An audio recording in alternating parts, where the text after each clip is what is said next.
पलायन का जो दुख अपने गीतों में विरह का जो दुख लिखा है, उसको लेकर तब से लेकर आज तक जब आप अपने गीतों को पलट कर देखते हैं, उसकी समीक्षा करते हैं, आप क्या पाते हैं तब की स्थिति में? क्योंकि आप तो खुद उत्तराखंड राज्य का जब निर्माण हो रहा था उस आंदोलन का भी हिस्सा रहे, जिन सपनों के साथ उत्तराखंड बना, आज वो सपने किस हद तक पूरे हुए हैं, पूरे होने की दिशा में हैं और क्या किया जाना बाकी?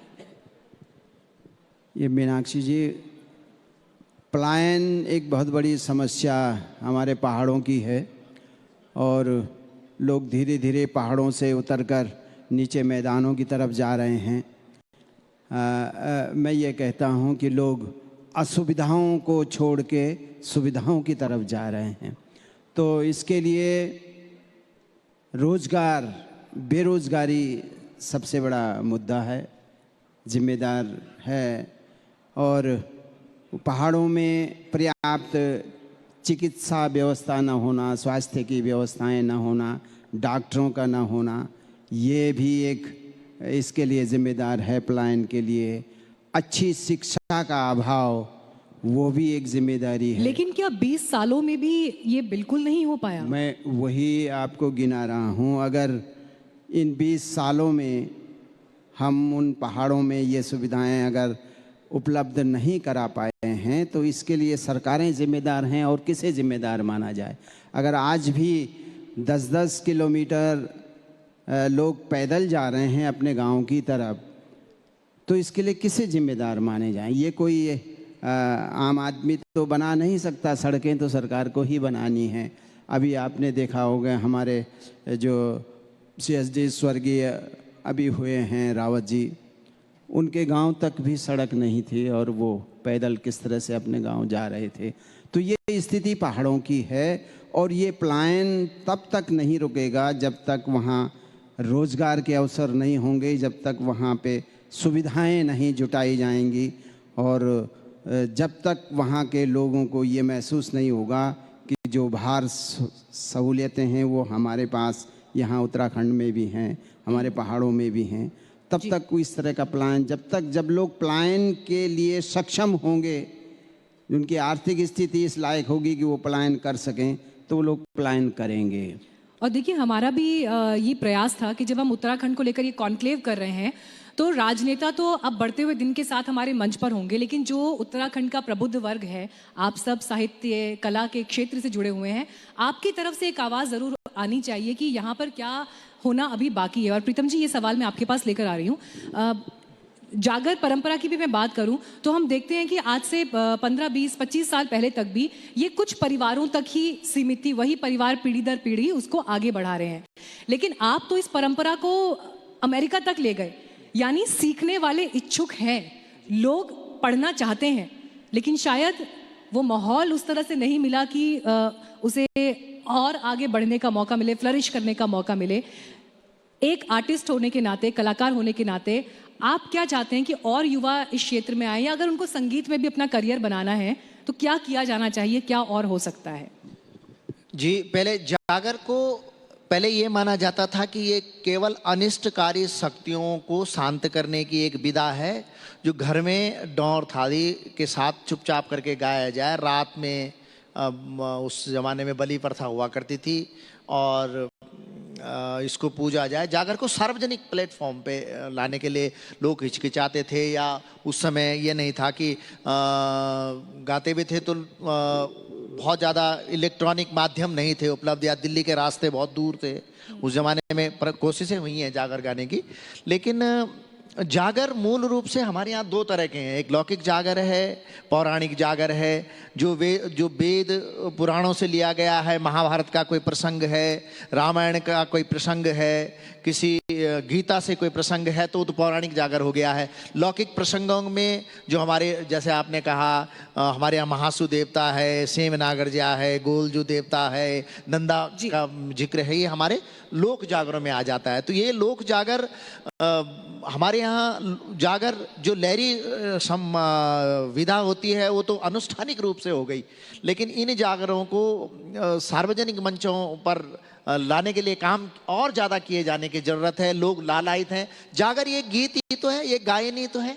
उस गायन को जागर बोलते हैं। जो देवी देवताओं की स्तुति की जाती है, देवी देवताओं की आराधना की जाती है, देवी देवताओं को अनिष्टकारी शक्तियों को शांत करने के लिए, अपने ऐश्वर्य सुख संपदा वैभव प्राप्ति के लिए जो गाया जाता है उत्तराखंड में, देवताओं के लिए जो गाया लेकिन जाता है, उसको जागर आप वो बदलाव देख रहे हैं कि और युवा अब बिल्कुल सीखने के लिए आ रहे हैं, बिल्कुल इस आ परंपरा रहे को हैं, आगे बढ़ा। अब आ रहे हैं। बस ये है, युवाओं से यही निवेदन है कि वो उसका पारंपरिक स्वरूप जो है वो ज्यों का त्यों रहे। और बहुत लोग कोशिश कर रहे हैं गाने की, जागर गाने की, और अच्छी अच्छी प्रतिभाएं भी आ रही हैं। अब बहुत सारे ऐसे नौजवान बच्चे गा रहे हैं जिनके पास वो जागर गाने की शैली बिल्कुल पारंपरिक है, और बस वो उसकी खोज करें, उसको जाने, अपने बड़ों से जाने, तो इसकी अपार संभावना है। पूरी दुनिया के अंदर इसके लिए बहुत बड़ी स्पेस है। मीनाक्षी जी, आप दोनों अब जब मंच पर हमारे आए तो नेगीदा ने अपने अनुभव से क्या होना चाहिए राज्य में और राज्य के लिए जो सपने थे वो किस हद तक पूरे में,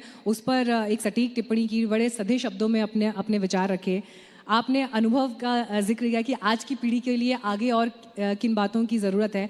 मुझे लगता है इसके साथ एक दिन की जो हमारी शुरुआत हुई है, ये आगे का एजेंडा काफ़ी हद तक सेट रहेगी। और हमारी पूरी कोशिश होगी कि राजनेता जब हमारे मंच पर होंगे तो ये सवाल, तीखे सवाल हम उनके सामने ज़रूर रखेंगे और क्या हो सकता है पॉसिबिलिटीज़, उस पर जवाब लेंगे।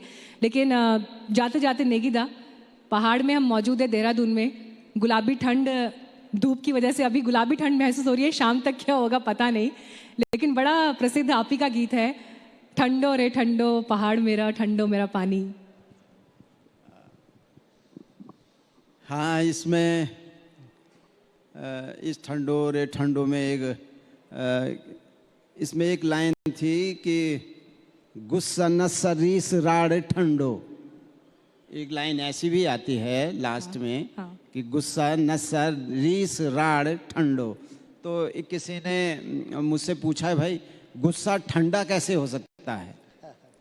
आपने लिखा हमारे पहाड़ में गुस्सा भी ठंडा है ना, और रीस और राड़ और ये भी ठंडा है, बहसें जो होती हैं वो भी ठंडी है।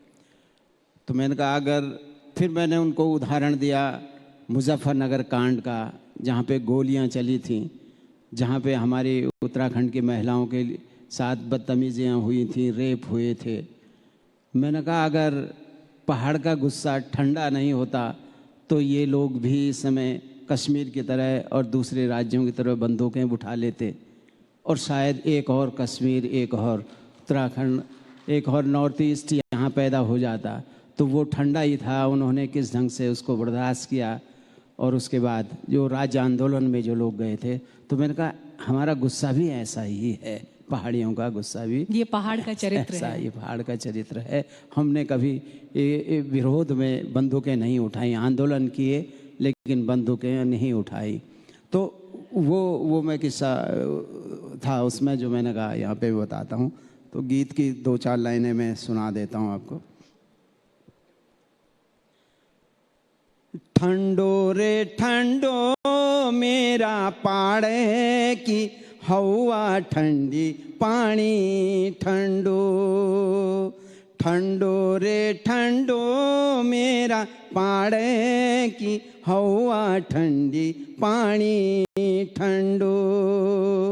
हो हो हो हो हो हो आ हो हो हो ऐच ऊंचो यूं हिमालय ठंडो ठंडो, निस गंगा जी का छाल ठंडो ठंडो।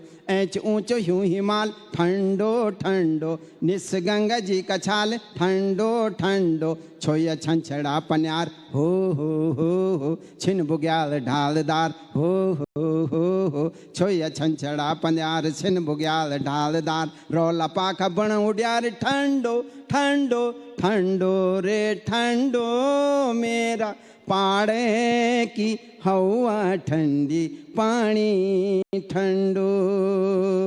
हो हो हो हो हो आ हो हो। क्या बात, क्या बात।